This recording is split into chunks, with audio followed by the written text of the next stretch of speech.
but a triple-double for Kevin Durant, so it wasn't like he had a bad game, 20 points, and ended up having 12 rebounds and 10 assists. Another game where he filled the whole stat sheet. Yeah, and we just saw the cumulative stats right there, and it seems that he had a better series. But from the eye test, you would have thought, hey, with the 9 3-pointers and the record that Steph Curry set, that maybe it is. But, you know, when you watch this series, it was one player that did not look like the rest of them for Golden State. And the obvious mismatch for both teams was Kevin Durant. I mean, it just showed, especially in Game 3. And I think, you know, Chuck said that's one of the best performances he's seen in the finals. I know for Grant, myself, it is too. And, you know, a great performance like that wins it for your team. And we heard Clay say at this very desk that he gave Clay and Steph the night off.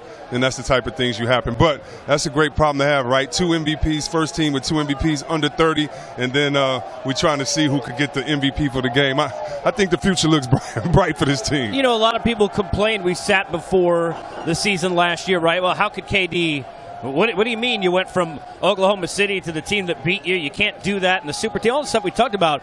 But do you think he's shut enough people up? I mean, back-to-back championships, back-to-back NBA Final MVPs. I don't know what else he could do to prove that he made the right decision. Well, he could have won one in Oklahoma City. That would have been a good decision, too.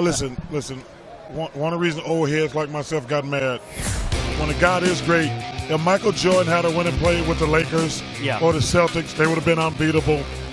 I personally want to beat those guys. So listen, he had the right to do it. We didn't like it. We're never going to like it because we knew it was going to ruin the competitive balance.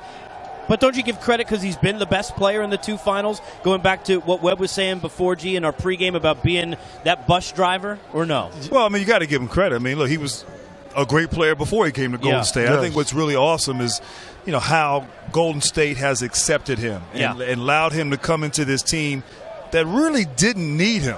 Yes. I mean, truth be told, 2 years ago, up 3-1 after Game 4, Draymond gets suspended.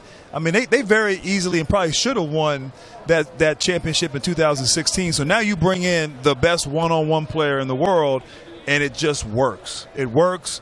Steph, Clay, Durant, the chemistry, it speaks to the character in that locker room as they celebrate. But that's very uncommon, particularly in this day and age. And I think eventually over time people may forget it, but, hey, it doesn't matter. He's got 2 chips, 2 championship MVPs, and very deserving.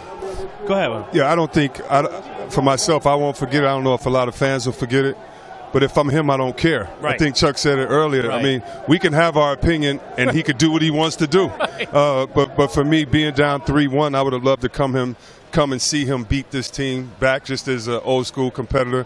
But who cares what I think if I'm him? If I'm him, I'm not listening to any of us. Right. I'm going to do what I want and win. So hopefully for himself, he's not insecure or upset. And hopefully he didn't win anything tonight by proving it because he's always been a killer on the court. So to me, he's who I thought he was. He's a great player, and he plays on a great team. So hopefully this doesn't, in his mind, make him better because he doesn't need anybody else's approval. We showed the board there. Obviously 3 out of 4. It could have been 4 straight, right? If they don't blow that one series. You guys all played against great teams, 4 great teams. It's clearly a dynasty, right? But where does that dynasty rank? Is this one of the great all-time teams because they have too many great players? Does it take away? How do you see this? Well, they have 3 dynasty? great players. They have 3 great players. They're all in their prime. They've won, really, let's be realistically. If Draymond's not out there kicking people, this would be a 4-peat more than likely. You have to be realistic. Right. So, and they're all young. We can't judge this thing until it's over because they were the biggest favorite in the last 25 years coming into the finals. They're going to be in the finals more than likely next year.